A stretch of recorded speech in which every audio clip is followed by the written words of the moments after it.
Hello and welcome to day 19 of MIAMAFV, where I take you guys on a day out at the track at Greenville-Pickens Speedway. It's red panty night when you decide to fight me, yeah? Have you ever? No, I've never! I'm not surprised, motherfuckers. I'm gay. Hey guys, today I'm doing something a little bit special. I'm showing you guys what I normally do on my Saturday job.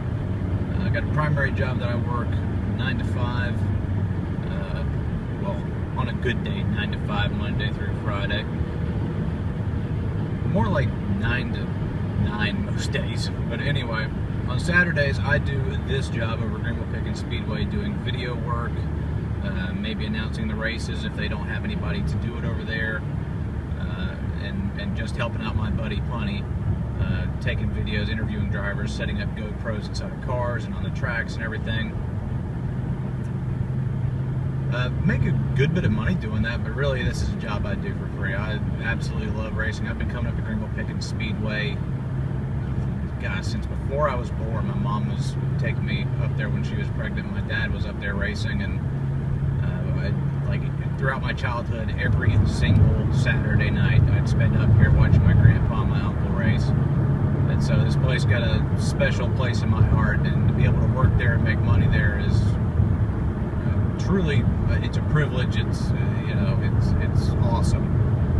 It's an old racetrack. It's been around since the 40s. It's one of the oldest continuously operating racetracks in America, and it's still going strong. Got some new management here as of late, and we're just heading down to the track to set up for the Meltdown Race. You may notice it's not May. I've actually gone back in time. We're in February right now for the Meltdown Race at Greenville-Pickens. It's about $10,000 to win. It's for the super late model division, and then we have a limited late model division. They have different carburetors and a little bit less horsepower, different tires. They're a little bit slower. It's better for young guys coming up, or guys who couldn't make it in the super late model division, or don't have the money to spend in super late models to get a limited late model and run it. They're a little bit slower, and it's kind of like the feeder division, if you will. And then my personal favorite, we got the 4-cylinder front-wheel drive division. They got a 30-lap feature and a pretty big grand prize going to them, and they're always a ton of fun to watch. Just ultra-cheap cars, guys going out there letting it all hang loose. You don't have to be a talented driver to really race in that division either, because it's front-wheel drive. You can just point it in the direction you want to go, you stab the gas, and that's how you stop from spinning out. So I'll check back in with you guys once we get there at the track. Here we are, pulling up the speedway. We're going to go straight ahead to the office right here, get signed in, and sign my life away to Anthony Anders. So if anything happens to me, my family can't sue the hell out of him.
We'll fill it over there.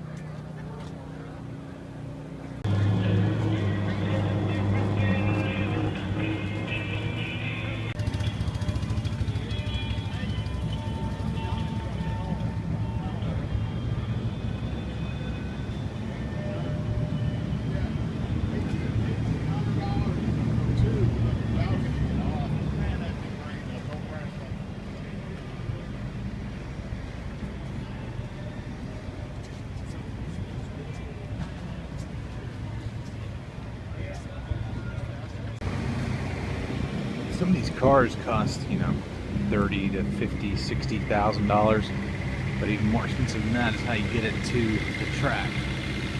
And you go for something like this if you want to, or something a little bit more affordable.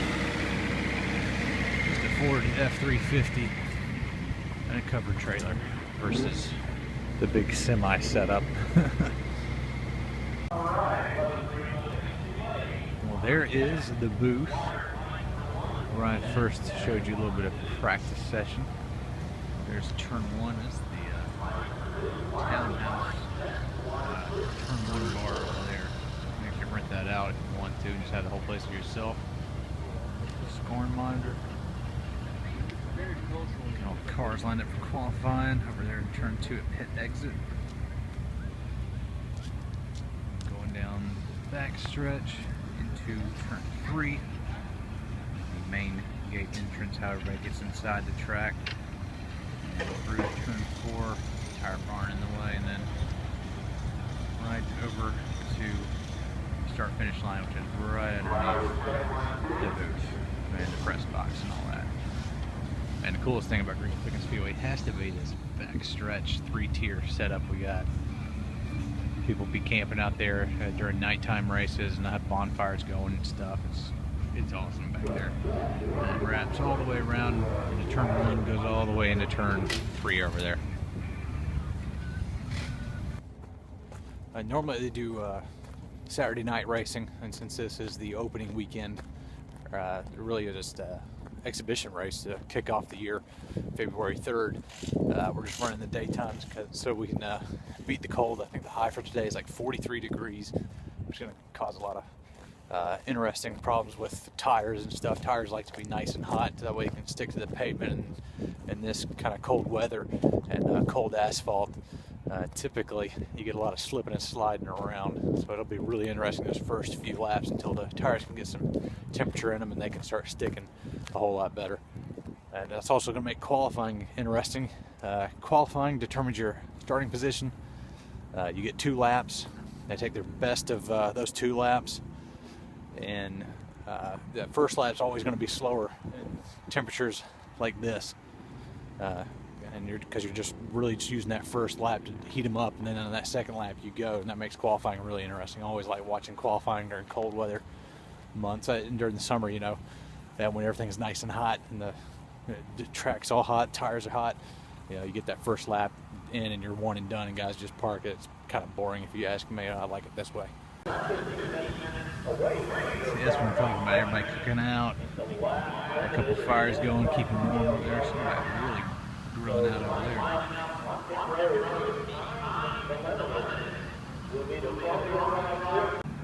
Now, when I was coming here with my grandpa, I would stand right there at the pit gate, and I'd wait for the cars to stop, and then they'd wave me through, and you know, 7, 8-year-old me would run across the track and down in here, and I'd hop the fence down there, and my grandpa would always park his car like right there on the hill, right where that SUV is, that white SUV, that Navigator. That's about where we would sit. And during the race, I'd either go all the way down here to the end so I could be between both turns, or I'd stand right where I am right now and just watch the cars come at me. And later, when I got in high school and I started getting more testosterone in my system, I started standing right there at pit entrance, and I'd watch the races from there because you could see the start-finish line. The sketchy thing about that is, if you're coming out of turn 4 and you lose the car and you slip, you're going right towards that pit wall, and I would stand right there, and every time a car would come by, out of control, out of turn 4, everybody standing there next to me, we'd all scramble in different directions and hope we wouldn't get hit. Another thing, can't believe I have not mentioned this already, all the names on the wall for all the champions that have won the track championship here in the highest division that raced there at the time. That goes all the way back to Brady Hawkins in 1957. Probably noticed some names there if you're a NASCAR fan. That's David Pearson, NASCAR champion, 105 wins to his credit in NASCAR Winston Cup Series. And you got Ralph Earnhardt, who's father of Dale Earnhardt. He raced here and won 2 championships. And you know, if you're up to date on your short track histories, a lot of guys came down here and won track championships just to say that they have this historic track.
Yeah, I'm getting developing in turns number 1 and 2 over there. And the fuel loads have light significance.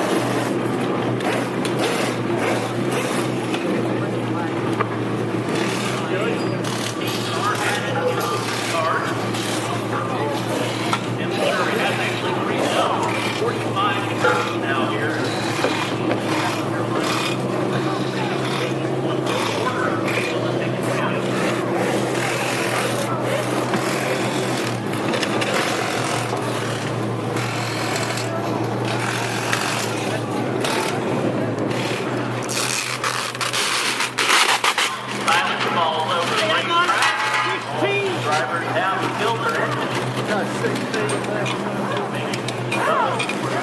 Easy talking. 5 laps to go.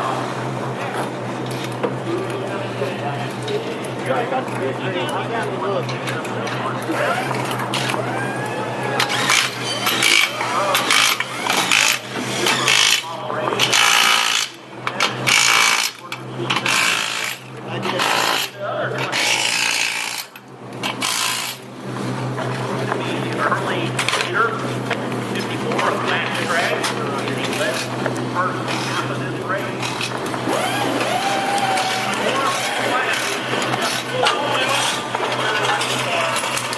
Works his way up from the tire where he started, up to the fourth position.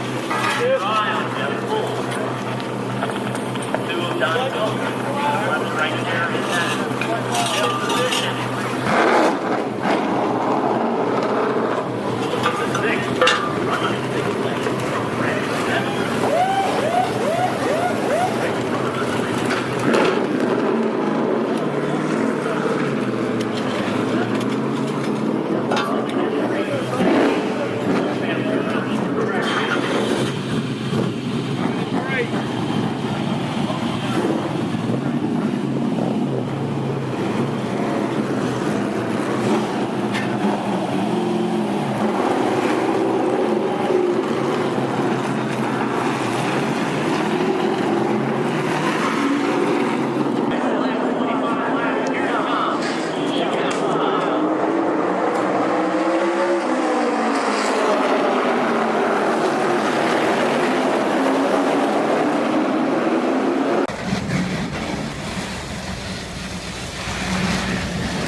You better hope you're right. I promise you. You better hope you're right.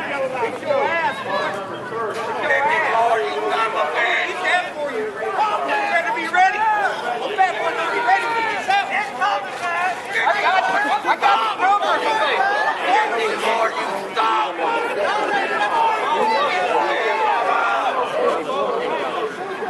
Hey, let's run him out. Get him out.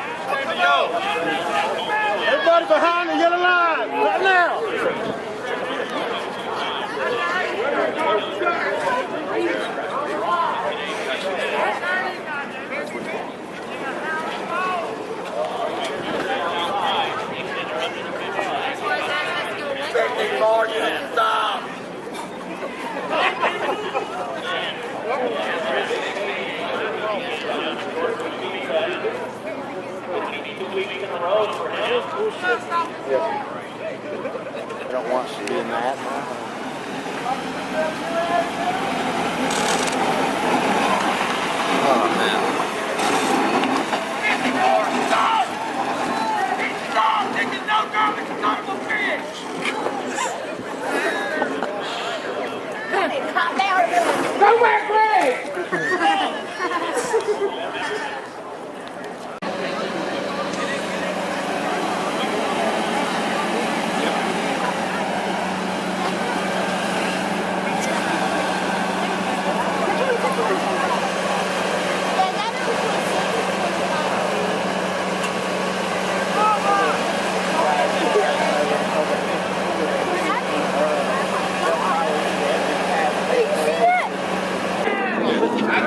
Y'all better be glad y'all got it. Hey, that's the message. Hey, next time, we will race again. Hey, I got as many fucking race cars y'all do. Now, you ain't gonna need them though. 'Cause I'm gonna hit that motherfucker in the mouth and I'm gonna dead you.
This year's winner of the Meltdown, Brandon Metzger.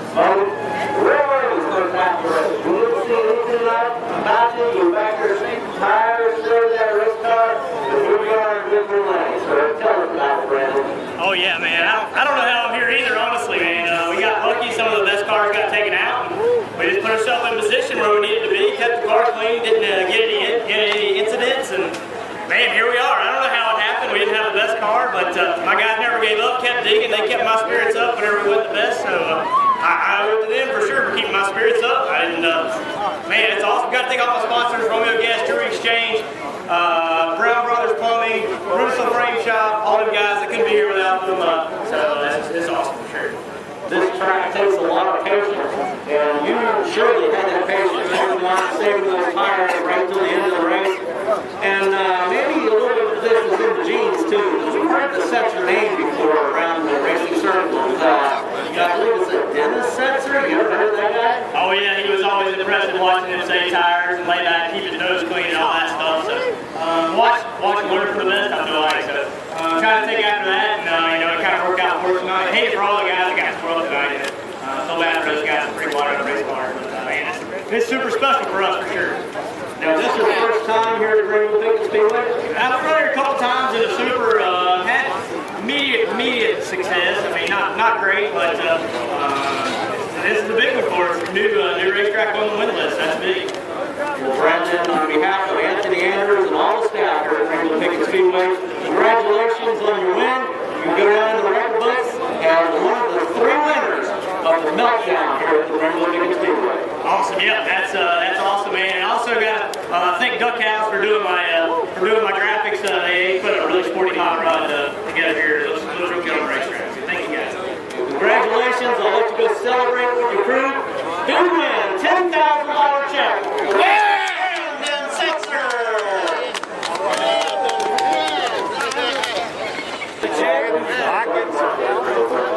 be better.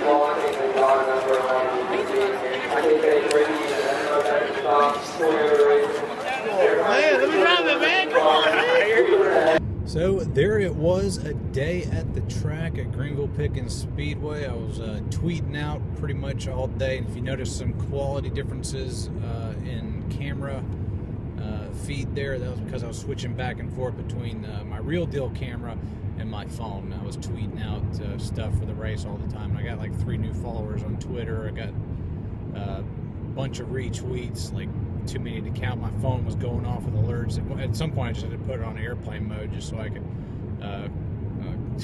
keep rolling. And at one point I actually had to I left my portable charger at home, so I had to take my charging cable and I just popped that into a light post that had an outlet, and I was just charging my phone up between races as much as I could. So yeah, that's what I do there. I get up close to the action, I take a bunch of video, set up GoPros, interview drivers, do all the post-race victory lane stuff, and tweet stuff out, trying to boost our brand a little bit. So I hope you guys enjoyed it.